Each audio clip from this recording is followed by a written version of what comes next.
हुकूमत की तरफ से डॉलर्स की स्मगलिंग, जखीरा अंदोजी और ब्लैक मार्केट के खिलाफ जारी क्रैकडाउन के नतीजे में आज रुपए की कदर में मजीद बेहतरी आई है। इंटरबैंक में आज डॉलर 1 रुपया मजीद सस्ता होकर 285 रुपये 72 पैसे पर बंद हुआ, जबकि आज ओपन मार्केट में 286 रुपये पर फरोख्त हो रहा था। 27 दिनों से जारी इस क्रैकडाउन के नतीजे में इंटरबैंक में डॉलर 21 रुपये 28 पैसे सस्ता हो चुका है, मगर मईशत के हवाले से खतरात बरकरार हैं। और एशियाई तरक्याती बैंक के बाद वर्ल्ड बैंक ने भी रवा माली साल पाकिस्तान की तरक्की का टारगेट कम कर दिया है, 1.7% कर दिया है।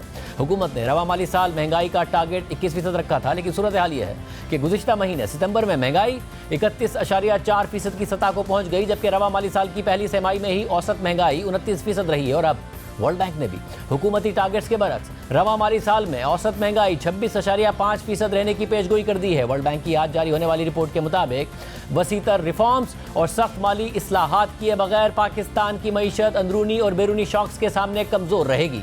माली साल में तरक्की की शरह 1.7% रहने की तवक्को है। कमज़ोर करेंसी और बिजली की बुलंद कीमतों की वजह से महंगाई का प्रेशर बरकरार रहेगा, जबकि कर्जों पर बुलंद सूद की अदायगी की वजह से माली खसारा सिर्फ मामूली तौर पर ही कम हो सकेगा, जबकि रवा माली साल महंगाई 26.5% रहने का इम्कान है। इसके अलावा वर्ल्ड बैंक ने अपनी रिपोर्ट में पॉलिसी इस्लाहात पर जोर देते हुए गुर्बत मिटाने के लिए बेनज़ीर इनकम सपोर्ट प्रोग्राम का बजट नाकाफी करार दिया है और साथ ही गाड़ियों की खरीदारी, अखराजात में कमी, तनख्वाह और पेंशन स्ट्रक्चर में इस्लाहात पर जोर दिया है। वर्ल्ड बैंक के मुताबिक गुज़िश्ता 20 बरस से पाकिस्तान में गुर्बत में इजाफा हो रहा है। माली साल 2023 में गुर्बत की शरह बढ़कर 39.4% हो गई, जबकि 1.25 करोड़ अफराद गुर्बत की लकीर से नीचे आ गए, जबकि माली साल 2022 में गुर्बत की शरह 34.2% थी। रिपोर्ट के मुताबिक पाकिस्तान में दरामदी फ्यूल पर इन्हिसार की वजह से एनर्जी प्राइसेस ज़्यादा हैं। एनर्जी टैरिफ कम रखा गया, जिसके बायस गर्दिशी कर्जे के मसाइल बढ़े। एनर्जी सेक्टर में इस्लाहात नागुज़ीर हैं, जबकि डिस्ट्रीब्यूशन और ट्रांसमिशन के मसाइल भी हल करना होंगे।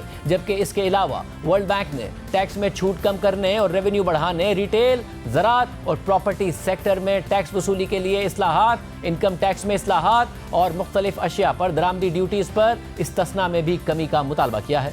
जबकि तवानाई के शोबे में सब्सिडीज़ में कमी और ज़ीरो रेटिंग महदूद करने की सिफारिश की गई है। जबकि इसके अलावा मुख्तलिफ सरकारी इदारों में बेहतरी के लिए निजी शोबे की शमूलियत, रियायती टैक्स रेट्स के खात्मे और मुख्तलिफ शोबों पर ज़ीरो रेट टैक्स महदूद करने, अखराजात पर काबू पाने और तवानाई समेत पायदार मुआशी इस्लाहात पर जोर का मुतालबा किया है। वर्ल्ड बैंक के मुताबिक पाकिस्तान में तरक्याती अखराजात कम और गैर तरक्याती अखराजात ज़्यादा हैं, जबकि महंगाई और माली खसारे में इजाफा रुपए की गिरती कदर के नतीजे में हुआ है।